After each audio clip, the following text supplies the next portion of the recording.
Para todos un cordial saludo. El día de hoy vamos a hablar sobre los contaminantes biológicos. Entonces comencemos por definir qué son los contaminantes biológicos. Entonces, de una forma sencilla, son organismos con un determinado ciclo de vida que al entrar en el ser humano determinan en él un efecto adverso para su salud, distinto en cada caso según su agente causal. También se consideran contaminantes biológicos a las sustancias o a las secreciones procedentes de estos seres vivos. ¿Cuáles son en sí las características generales de los contaminantes biológicos en contraposición si analizamos los contaminantes físicos y los químicos? Que los contaminantes biológicos son seres vivos, es decir, son capaces de reproducirse y que al ingresar en el hombre causan enfermedades de tipo infeccioso o parasitario. El hecho de que los contaminantes sean seres vivos y que en una misma especie bacteriana haya distintas cepas con diferentes patogenosidad o factores tales como la temperatura o la humedad ambiental puedan condicionar su presencia. No permite establecer valores máximos permitidos, generalizados y válidos para cualquiera que sea la situación o el problema. Dentro de los tipos de agentes tenemos los virus, las bacterias, los hongos, los parásitos o también denominados como protozoos. ¿Cuáles son esas vías de entrada por donde podrían entrar los virus, bacterias, hongos y demás?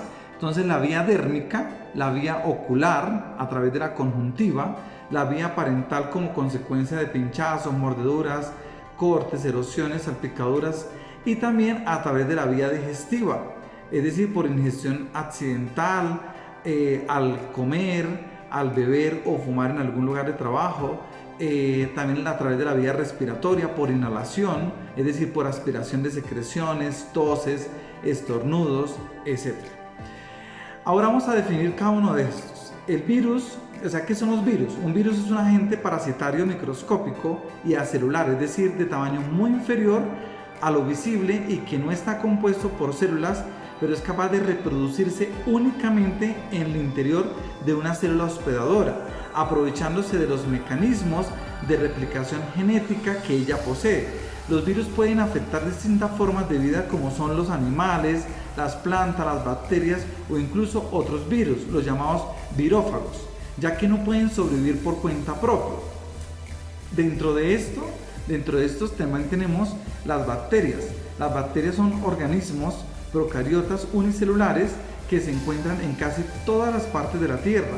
Entonces, ¿cómo no van a estar en nuestros lugares de trabajo? Son vitales para los ecosistemas del planeta. Algunas especies pueden vivir en condiciones realmente extremas de temperatura y presión. El cuerpo humano inclusive está lleno de bacterias y de hecho se estima que contiene más bacterias que células humanas. La mayoría de las bacterias que se encuentran en el organismo no producen ningún daño, al contrario, algunas son beneficiosas. Una cantidad relativamente pequeña de especies son las que causan enfermedades. Las bacterias son microorganismos que pueden tener distintas formas, pueden ser esféricas, pueden ser alargadas o espirales. Existen también bacterias perjudiciales llamadas patogénicas, las cuales causan enfermedad. Pero también hay bacterias buenas. Por ejemplo, en nuestro sistema digestivo, en el intestino, tenemos bacterias que son muy necesarias para que nuestro cuerpo funcione correctamente. Ahora vamos a definir lo que son los hongos. Los hongos son un grupo de microorganismos eucariotas, es decir, que poseen unas características biológicas que los diferencia tanto del reino vegetal como del reino animal, formando un reino muy propio. Los hongos no pueden sintetizar sus propios nutrientes, ya que carecen de clorofila, lo que los obliga realmente a vivir como parásitos principalmente de las plantas y en menor medida de los animales. Así pues, los hongos capaces de causar micosis en el ser humano son en su mayoría saprófitos del hombre y son capaces de convivir de forma permanente con él, sin causar infección, y solo en determinadas circunstancias o momentos pueden producir ciertas infecciones o enfermedades.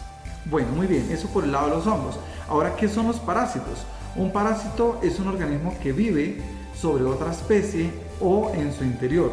Hay tres clases principales de parásitos que pueden causar enfermedades en nosotros los seres humanos, como son los protozoos, los helmintos y los ectoparásitos. Los protozoos y los helmintos afectan principalmente al intestino, mientras que los ectoparásitos son los piojos y los ácaros que pueden adherirse a la piel, afectarla y permanecer durante largos periodos en nuestra piel. La mayoría de los protozoos y los helmintos son por lo general no patógenos, es decir, no causan enfermedad, o bien ocasionan enfermedades muy leves. No obstante, algunos sí pueden producir enfermedades graves en los seres humanos. Ahora hay una clase de bacterias que se denomina rickettsias. Rickettsias son un conjunto de enfermedades producidas por distintas bacterias que se transmiten a los seres humanos, en general por la mordedura o picadura de garrapatas o de otros artrópodos como las pulgas, los piojos o los ácaros.